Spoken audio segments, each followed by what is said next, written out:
Welcome back to my channel. ಹೊಸದಾಗಿ channel ನೋಡ್ತಾ ಇದ್ದರೆ ಸಬ್ಸ್ಕ್ರೈಬ್ ಮಾಡಿಕೊಂಡು ಸಪೋರ್ಟ್ ಮಾಡಿ. ಸಚ್ಚಿದಾನಂದ ಸಾಯಿನಾಥ್ಗೆ ನಮಸ್ಕಾರ ಮಾಡುತ್ತಾ ಸಾಯಿನಾಥರ ಅನುಗ್ರಹ ಎಲ್ಲರ ಮೇಲೂ ಇರಲಿ ಅಂತ ವಿಡಿಯೋ ಪ್ರಾರಂಭ ಮಾಡ್ತಾ ಇದ್ದೀನಿ. ಸ್ನೇಹಿತರೆ, ಶುಕ್ರವಾರ ತಪ್ಪದೆ ಸಂಧ್ಯಾ ಸಮಯದಲ್ಲಿ ಈ ಎಲೆಯನ್ನು ಸುಡಿ ನಿಮ್ಮ ಮನೆಯಲ್ಲಿ ಯಾವುದೇ ಮೂಲೆಯಲ್ಲಿ ಎಷ್ಟೇ ಕಷ್ಟ ನಷ್ಟಗಳಿದ್ದರೂ, ಮನೆಯಲ್ಲಿ ದರಿದ್ರ ಇದ್ದರೂ ಹೋಗುತ್ತೆ. ಶುಕ್ರವಾರಕ್ಕೆ ಅಷ್ಟೊಂದು ಶಕ್ತಿ ಅನ್ನೋದಿದೆ. ಈ ಚಮತ್ಕಾರಿ ಎಲೆ ಏನು, ಇದನ್ನು ಸುಟ್ಟಾಗ ನಮಗೆ ಏನು ಧನ ಲಾಭ ಆಗುತ್ತೆ, ನಮ್ಮ ಮನೆಯಲ್ಲಿ ಯಾವುದೇ ರೀತಿಯಾದಂಥ ಕಷ್ಟಗಳನ್ನು, ಬಡತನ ದರಿದ್ರವನ್ನು ಹೋಗಲಾಡಿಸೋದಕ್ಕೆ ಶುಕ್ರವಾರ ಸಹಾಯ ಮಾಡುತ್ತೆ. ಯಾಕಂದರೆ ಶುಕ್ರವಾರ ಲಕ್ಷ್ಮಿಯ ವಾರ. ಲಕ್ಷ್ಮೀದೇವಿ ಎಷ್ಟೇ ಬಡತನ ಇದ್ದರೂ ಆ ಮನೆಯಲ್ಲಿ ತುಂಬ ನೀಟಾಗಿ ಇದ್ದಾಗ, ಹಾಗೂ ಈ ವಸ್ತುಗಳನ್ನು ಈ ದಿನ ನೀವು ತಗೊಂಡು ಬರೋದಕ್ಕೆ ಹೋಗಬೇಡಿ. ಕೆಲವೊಂದು ವಸ್ತುಗಳನ್ನು ನಾವು ಮನೆಯಿಂದ ಆಚೆ ಕೊಟ್ಟರೂ ಕೂಡ ಲಕ್ಷ್ಮೀದೇವಿ ಹೊರಟೋಗ್ತಾಳೆ, ಆ ಲಕ್ಷ್ಮಿ ಮನೆಯಲ್ಲೇ ಇರ್ತಾಳೆ. ಹಾಲು ಮೊಸರು ಇದು ಎಲ್ಲವೂ ಕೂಡ ನೀವು ಮನೆಯಿಂದ ಹೊರಗಡೆ ಕೊಡೋದಕ್ಕೆ ಹೋಗಬೇಡಿ. ಶುಕ್ರವಾರದ ದಿನಗಳಲ್ಲಿ ಹುಣಸೆ ಹಣ್ಣು ಹಾಗೂ ಒಂದು ಹುಳಿ ಪದಾರ್ಥಗಳಿರುತ್ತಲ್ವ, ನಿಂಬೆಹಣ್ಣು, ಇದು ಎಲ್ಲವೂ ಕೂಡ ಈ ದಿನಗಳಲ್ಲಿ ಮನೆಗೆ ತಗೊಂಡು ಬರಬೇಡಿ. ಯಾರೇ ಆಗಿರಬಹುದು, ಮನೆಯಲ್ಲಿ ಶುಕ್ರವಾರದ ದಿನ ಡೀಪ್ ಕ್ಲೀನ್ ಮಾಡುವಂಥದ್ದು, ಅಂದರೆ ಈ ಕಸ ಕಡ್ಡಿಗಳನ್ನು ಒಡೆಯುವಂಥದ್ದು, ಧೂಳು, ಅದನ್ನು ಶುಕ್ರವಾರದ ದಿನ ನಾವು ಮಾಡಿಕೊಳ್ಬಾರ್ದು. ಮನೆಯಲ್ಲಿ ಸಮಸ್ಯೆಗಳು ತುಂಬ ಆಗುತ್ತೆ. ಸಾಲಕ್ಕೆ ನಾವು ಜಾಸ್ತಿ ಗುರಿ ಆಗ್ತೀವಿ. ಇನ್ನು ಸಾಧ್ಯ ಆದರೆ ಶುಕ್ರವಾರದ ದಿನ ಮುಖ್ಯವಾಗಿ ಸಕ್ಕರೆ ಹಾಗೂ ಉಪ್ಪು, ಈ ರೀತಿ ಲಕ್ಷ್ಮೀದೇವಿಗೆ ಸಂಬಂಧಪಟ್ಟಂಥ ವಸ್ತುಗಳನ್ನು ಮನೆಗೆ ತಗೊಂಡು ಬರೋದ್ರಿಂದ ನಮ್ಮ ಮನೆಯಲ್ಲಿ ದುಡ್ಡು ಕಾಸು ನಿಲ್ಲೋದಕ್ಕೆ ಪ್ರಾರಂಭ ಮಾಡುತ್ತೆ. ಎಷ್ಟೇ ದುಡಿದ್ರೂ ನಮ್ಮ ಹತ್ರ 4 ಕಾಸು ಎತ್ತಿಡೋದಕ್ಕಾಗೋದಿಲ್ಲ ಅಂತ ಯಾರು ಹೇಳ್ತಾರೆ ನೋಡಿ, ಅವರುಗಳು ಇದನ್ನು ಪ್ರಯತ್ನ ಪಡಿ, ತುಂಬ ಚೆನ್ನಾಗಿರುತ್ತೆ. ಇನ್ನು ವೀಳ್ಯದೆಲೆ, ಇದನ್ನು ನಾಗವಲ್ಲಿ ಅಂತ ಕೂಡ ಕರಿತೀವಿ. ನಾಗಲೋಕದಿಂದ ಭೂಲೋಕಕ್ಕೆ ಈ ಶ್ರೇಷ್ಠವಾದಂಥ ಪವಿತ್ರವಾದಂಥ ವೀಳ್ಯದೆಲೆ ಬಂದಿದೆ ಅನ್ನುವಂಥದ್ದು. ವೀಳ್ಯದೆಲೆ ಇಲ್ಲದ್ದು ಯಾವುದೇ ಒಂದು ಪೂಜೆಗಳು ಕೂಡ ಕಂಪ್ಲೀಟ್ ಆಗೋದಿಲ್ಲ. ನಾವು ಕಳಶಕ್ಕೂ ಕೂಡ ವೀಳ್ಯದೆಲೆಯನ್ನು ಇಟ್ಟೇ ಇಡ್ತೀವಿ. ಹಾಗೂ ವೀಳ್ಯದೆಲೆಯಲ್ಲಿ ಲಕ್ಷ್ಮೀದೇವಿ, ಸರಸ್ವತಿ ದೇವಿ, ಪಾರ್ವತಿ ದೇವಿ ನೆಲೆಸಿರುವಂಥದ್ದು. ಅದಕ್ಕೋಸ್ಕರ ನಾವು ಇದನ್ನು ತುಂಬ ಪವಿತ್ರವಾಗಿ ತಗೊಳ್ಳೋದ್ರಿಂದ ವೀಳ್ಯದೆಲೆಯ ಪರಿಹಾರವನ್ನು ಮಾಡಿಕೊಂಡ್ರೆ ನಮ್ಮ ಮನೆಯಲ್ಲಿ ಸಮಸ್ಯೆಗಳು ಕಡಿಮೆ ಆಗುತ್ತೆ. ಸಮಸ್ಯೆಗಳು ಯಾವ ರೀತಿಯಲ್ಲಿರುತ್ತೆ? ಮುಖ್ಯವಾಗಿ ಹಣಕಾಸನ್ನು ಕೂಡಿಡೋದಕ್ಕಾಗೋದಿಲ್ಲ. ಸಾಲ ಮಾಡ್ಕೊಂಡಿರ್ತೀವಿ.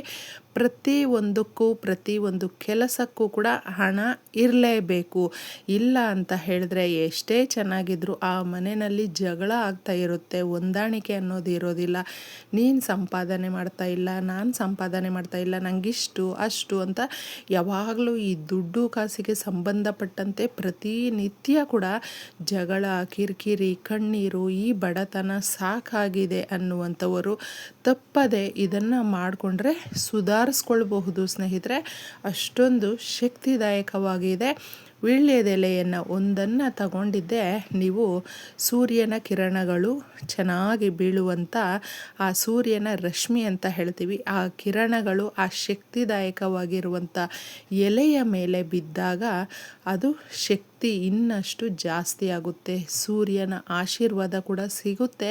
ಆ ಸೂರ್ಯನ ರಶ್ಮಿಗಳು ಆ ವೀಳ್ಯದೆಲೆಯ ಮೇಲೆ ಬಿದ್ದಾಗ ಜಾಸ್ತಿ ಶಕ್ತಿಯಾಗುತ್ತೆ. ಒಣಗಿರುತ್ತೆ ಆ ಎಲೆಯನ್ನು ನೀವು ಸಂಧ್ಯಾ ಸಮಯದಲ್ಲಿ ಸಂಜೆ ನೀವು ಇದನ್ನು ಸಾಂಬ್ರಾಣಿ ಹಾಕುವ ಒಂದು ಮಣ್ಣಿನ ಪಾತ್ರೆ ಆದರೂ ತಗೊಳ್ಳಿ, ಪ್ಲೇಟ್ ಆದರೂ ತಗೊಳ್ಳಿ, ಅದರಲ್ಲಿ ಇದನ್ನು ಪುಡಿ ಮಾಡಿ ಹಾಕಿಬಿಟ್ಟು 1 ಸ್ಪೂನಷ್ಟು ಸಾಸಿವೆಯನ್ನು ಹಾಕಬೇಕು. ಸಾಸಿವೆ ದುಷ್ಟಶಕ್ತಿಗಳನ್ನು ಸಂಹಾರ ಮಾಡುತ್ತೆ. ದುಷ್ಟಶಕ್ತಿಗಳ ಪ್ರಭಾವ ಜಾಸ್ತಿ ಆದಾಗ ಮನೆಯಲ್ಲಿ ಪ್ರತಿಯೊಂದು ವಿಚಾರಕ್ಕೂ ಹೊಂದಾಣಿಕೆ ಇರೋದಿಲ್ಲ.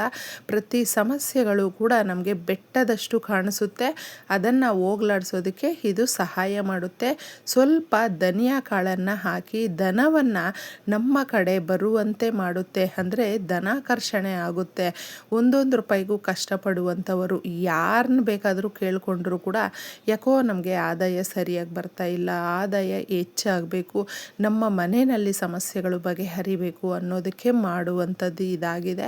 ಈ ಥರ ಮಾಡಿದಾಗ ನಮಗೆ ನಿಜವಾಗ್ಲೂ ದಿನದಿಂದ ದಿನಕ್ಕೆ ಒಳ್ಳೆ ಬದಲಾವಣೆಗಳನ್ನು ನಾವು ನೋಡಬಹುದು. ಆ ಬದಲಾವಣೆಗಳಲ್ಲಿ ನಮಗೆ ಆರ್ಥಿಕ ಸಮಸ್ಯೆಗಳನ್ನು ಬಗೆಹರಿಸಿ ಅದರ ದುಪ್ಪಟ್ಟು ನಮಗೆ ದುಡ್ಡು ಬರುವಂತೆ ಆ ಶಕ್ತಿ ಅನ್ನುವಂಥದ್ದು ಮಾಡುತ್ತೆ. ಇದನ್ನು ತಗೊಳ್ಳಿ, ಚಕ್ಕೆಯನ್ನು ತಗೊಳ್ಳಿ. ಚಕ್ಕೆ ಬಂದು ಮ್ಯಾಗ್ನೆಟ್ ಥರ ಸ್ನೇಹಿತರೆ. ಯಾಕಂದರೆ ದುಡ್ಡೇನೋ ಸಂಪಾದನೆ ಮಾಡಿಬಿಡ್ತೀವಿ, ಅದನ್ನು ಡಬಲ್ ಮಾಡ್ಕೊಳ್ಬೇಕು. ದುಡ್ಡು ಒಂದು 10 ರೂಪಾಯಿ ಬಂದಿದೆ ಅಂದರೆ 10 ರೂಪಾಯಿನ ಒಂದು ಪಕ್ಕಕ್ಕೆ ಇಟ್ಟಿದ್ದೀವಿ ಅಂದರೆ ಅದು ವರ್ಷಾನುಗಟ್ಟಲೆ 10 ರೂಪಾಯಿಯಾಗೇ ಇರುತ್ತೆ.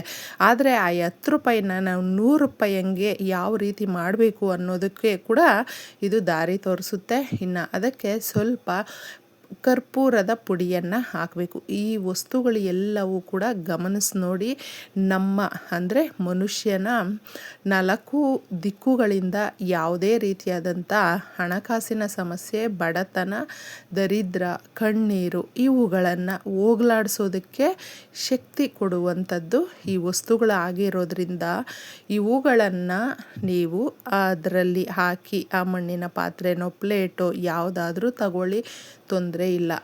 ಈ ವಸ್ತುಗಳು ಎಲ್ಲವೂ ಸೇರಿಸಿ ನೀವು ಇದನ್ನು ಹಚ್ಚಬೇಕು. ಹಚ್ಚಿ ಅದರಲ್ಲಿ ಬರುವಂಥ ಆ ಒಂದು ಹೊಗೆ ಏನಿರುತ್ತೆ ಅದು ಎಲ್ಲವೂ ಕೂಡ ಮನೆಯೆಲ್ಲ ನಾವು ಸಾಂಬ್ರಾಣಿ ಹಾಕಿದಾಗ ಎಷ್ಟು ಪವಿತ್ರವಾಗಿ ಇರುತ್ತೆ, ಎಷ್ಟು ಮನೆಯಲ್ಲಿರುವಂಥ ನೆಗೆಟಿವ್ ಎನರ್ಜಿಯನ್ನು ಅದು ಸುಟ್ಟು ಬೂದಿ ಮಾಡುತ್ತೆ. ಒಂದು ಫೀಲ್ ನಮ್ಮ ಮನೆಯಲ್ಲಿ ದೈವಿಕ ಶಕ್ತಿ ಅನ್ನುವಂಥದ್ದು ಯಾವ ರೀತಿ ಇರುತ್ತೆ ಅನ್ನೋದು ತೋರಿಸ್ಕೊಡುತ್ತೆ.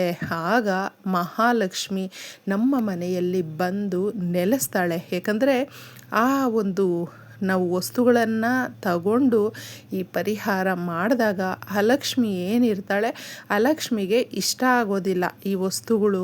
ಹಾಗೆ ಸುಗಂಧ ಭರಿತವಾಗಿರುವಂಥ ಮನೆ ಇದ್ದರೆ, ನೀಟಾಗಿದ್ದರೆ ಆ ಜಾಗಕ್ಕೆ ಅಲಕ್ಷ್ಮಿ ಬರೋದಿಲ್ಲ. ಇದ್ದರೂ ಕೂಡ ಹೊರಟೋಗ್ತಾಳೆ.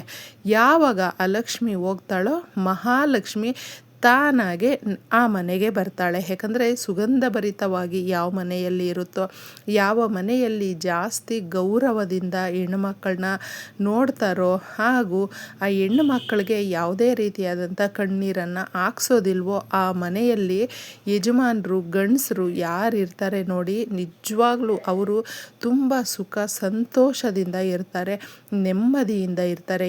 ಎಷ್ಟೇ ಕಷ್ಟ ಬಂದರೂ ಕೂಡ ಅವರು ಪದೇ ಪದೇ ಮೇಲಕ್ಕೆ ಇನ್ನಷ್ಟು, ಅಂದರೆ ಅವ್ರಿಗೆ ಆರ್ಥಿಕ ಸಮಸ್ಯೆಗಳು ಅನ್ನುವಂಥದ್ದು ಬಂದರೂ ಕೂಡ ಅವರು ಭಗವಂತನು ಮೇಲಕ್ಕೆತ್ತಾನೆ ಕೈ ಅನ್ನುವಂಥದ್ದು. ಯಾಕಂದರೆ ಹೆಣ್ಣುಮಕ್ಕಳಿಗೆ ಯಾವುದೇ ರೀತಿಯಾದಂಥ ನೋವನ್ನು ಕೊಟ್ಟಿರೋದಿಲ್ಲ ಅವರು.